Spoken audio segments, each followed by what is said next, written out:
All right, coming up next, a UFC bantamweight division fight.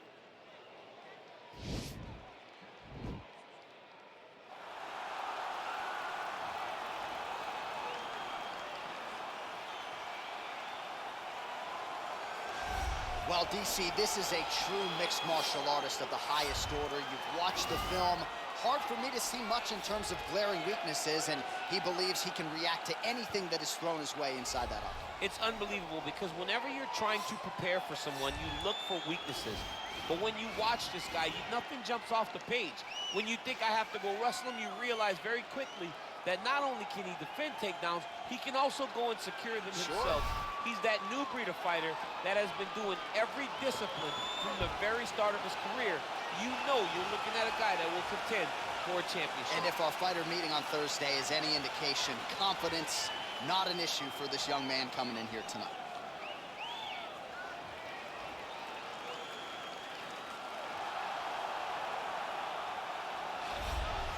Well, he's got a nice UFC flyweight championship to go along with the Olympic gold medal, but Henry Cejudo is far from finished, DC. He will try to continue and expand his legacy here in another big spot tonight. Henry Cejudo already considers himself the greatest combat athlete of all time. And he obviously has a claim to that when you stand atop the podium in the Olympic Games, and then you get the belt wrapped around your waist by Dana White as a UFC champion. Not many guys can say that. Cejudo has done that, and he's done that through hard work, commitment, and an ability to always get up for the big moments.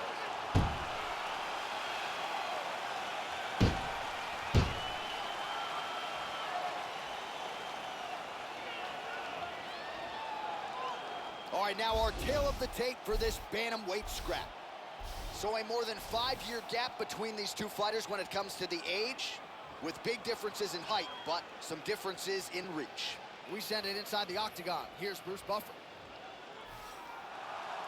Ladies and gentlemen, this fight is 3 rounds in the UFC bantamweight division. Introducing first, fighting out of the blue corner. This man is a mixed martial artist, holding a professional record of 16 wins, 4 losses. He stands 5 feet 11 inches tall, weighing in at 135 pounds. Fighting out of Aurora, Colorado, Cory Sandhagen.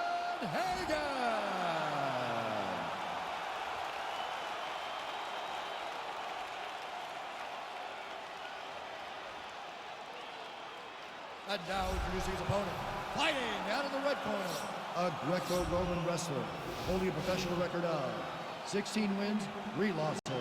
He stands 5 feet 4 inches tall, weighing in at 135 pounds.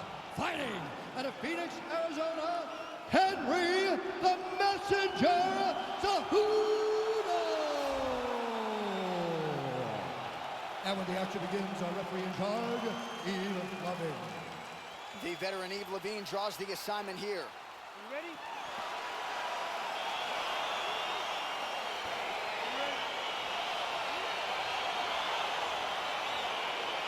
Well, huge buzz for this fight, and round 1 is now underway. A clash of styles in some respects between a grappler and a 5'2" player type, but certainly the more well-rounded fighter has no problem engaging on the ground. No, he doesn't mind grappling, but he also has the ability to fight on the feet, something the grappler does not really feel comfortable with doing. He seems to be behind the 8 ball a little bit, but let's see how he manages getting this fight to the ground. Oh, really using his reach advantage there with that punch, DC. And they separate. All right, so the taller fighter lands a knee, and Daniel Cormier to my right, I can hear him saying, I wish I was a little bit taller. Nice punch lands on the top. It got defended, but it will give Henry the idea that takedown may be coming. All right, some really grueling work here in the clinch. Both fighters really struggling to gain a dominant position. That happens whenever you understand the position. Both know exactly what they need to do. And when both fighters are trying to do the same thing, it's very, very difficult to get the desired result. Stuffs the takedown there. How good is his takedown defense?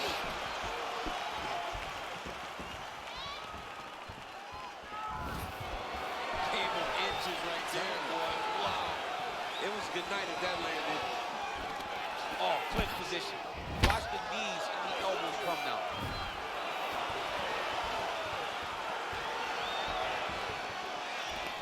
Single collar tie now. All right, so a near perfect entry there, and finally he gets his first takedown of the fight, and they say if at first you don't succeed, try again. Was able to get him down there. Persistence pays, and that's what we saw with this young man. Over and over, he shot for takedowns, he tried to mix it up, and he got defended.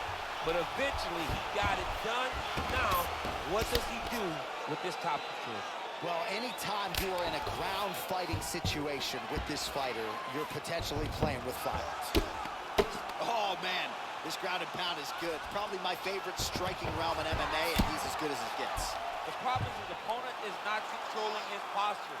He's allowing his opponent to get up, and when he does, he creates this space to land these beautiful ground and pound combinations. Well, you see all the grappling repetitions here. Just beautiful movement, seamless transitions on it. Over and over, these guys are doing things that you see in every jiu-jitsu gym around the country. All right, looks like he's got a couple hooks in here, DC, and defensively, you better be careful. All right, well, both fighters pretty comfortable on the ground, DC, but you got to be very careful hanging out here for too long if you're his opponent.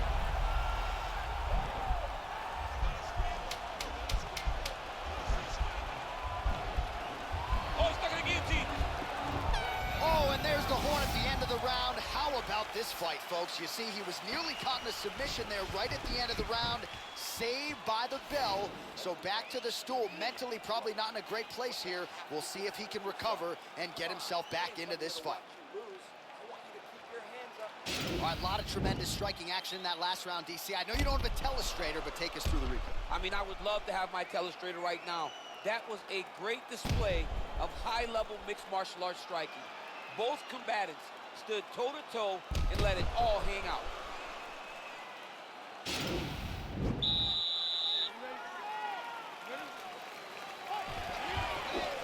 Slips that left hand. Big punch lands over the top. How's he gonna follow this one? Oh, massive head kick there. We'll see if he can finish. This fight's gonna be over, DC. What a great way of mixing up his attack. He didn't stay the course. He mixed it up. He went high when his opponent thought he was going low. And now he's got him hurt very badly. Hook is there again.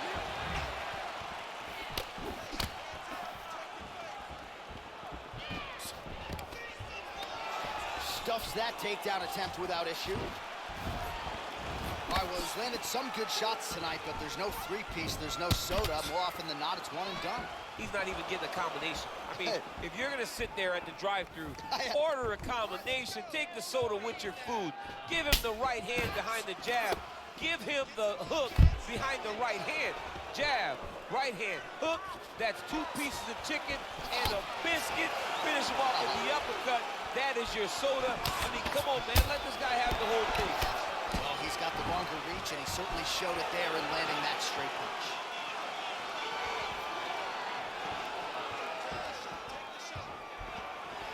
Look at him drive his shin into his opponent's body with that body. Great punch landing with so much power. Oh, stuffs the takedown without issue. Left hand punch from the clinch. Well, his corner was pretty urgent after round one. A little bit lackluster there in that opening round. He has certainly picked up the pace here, and as a result, he has taken control of this second round. All right, he closes the distance, gets the single collar tie. And they separate. Look at how he turns his hip into that leg kick. Cejudo gets caught with that punch. Real sneaky head kick gets in there. Just misses with the right hook. Timing his shots pretty well here early, DC. He's doing a great job of mixing things up, keeping busy, being very accurate.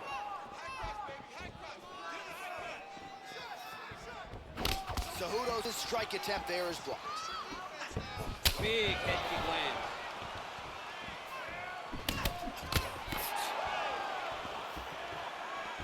Good job keeping that head off the center line. Slips to avoid the right hand.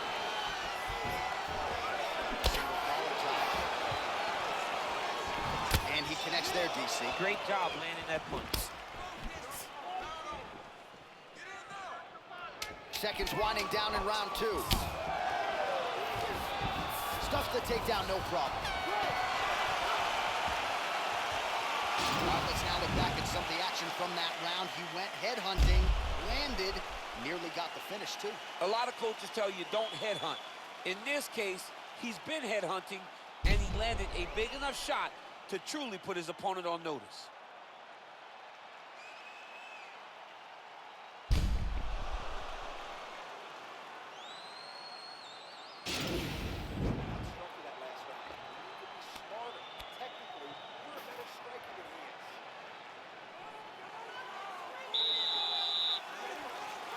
Third round underway. He's throwing every part of himself into these big leg kicks. Oh. Cejudo gets caught with that punch. Don't be afraid to get that head off the center line. Continues to mix it up, going to the head, mixing in some body shots.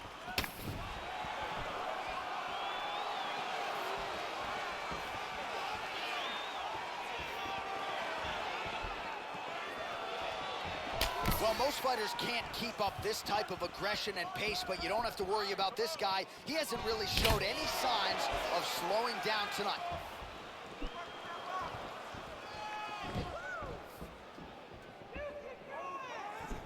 Straight right, he misses.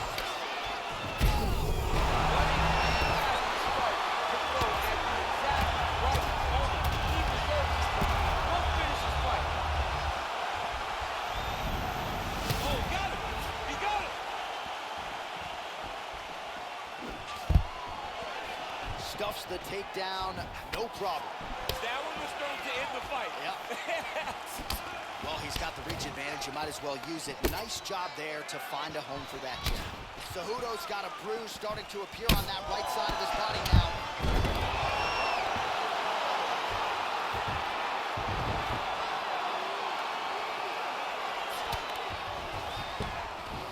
All right, he's very comfortable fighting off his back, DC. Now looks like he's trying to hip escape. Yeah, he's trying to hip escape or maybe look for a Kimura here. Sound strike on the ground. Back mount now. He's putting him in exactly the position he needs to be in right now. He's able to relax here. And you understand, being a veteran of so many fights, that as long as he's on top, he's winning. He feels like he's winning here. All right, so inside the open guard of his opponent, you gotta be careful playing around for too long here on the ground with this guy. Cejudo's looking to pass out of the half guard here, maybe looking for side control. He's denied. Oh, wow, that happened quickly as the fighter reverses position there on the ground. Unbelievable position change. Wow, what a transition. All right, so he's sort of turtled up here. Not great body language. Perhaps he's trying to bait him in a little bit. Oh, look at him jumping in to try to get the finish. All right, he's hanging out inside the closed guard of his opponent here, DC. You got to be careful. Oh, trying to pass here, but Dikembe Mutombo style, he gets denied. Block! Great job blocking that pass by the bottom fighter. Oh, nice job to reverse position on the ground. It was bad, but now it's not so bad. What a fantastic sweep. Good movement by him here, transitioning very well on the ground side. Step for step, he's staying with his opponent in every transition.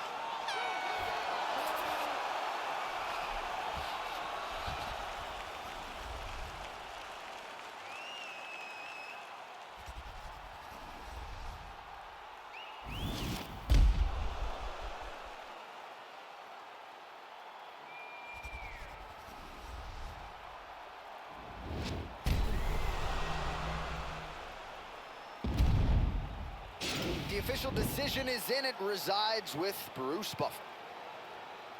Ladies and gentlemen, after 3 rounds, we go to the judges' scorecards for decision. The judges score this contest 30-27, 9-28, and 30-27. For the winner by unanimous decision, Cory Sandhagen. All right, nice job by him there as he is your winner via unanimous decision. And sometimes I would think it's easier said than done to just leave the judges out of it. Dominant performance, and he gets his hand raised. Yeah, and if you got to go to the judges, leave no question, right? Be the person that is so dominant that you know you're getting your hand raised. He did exactly that tonight, and he gets a dominant decision.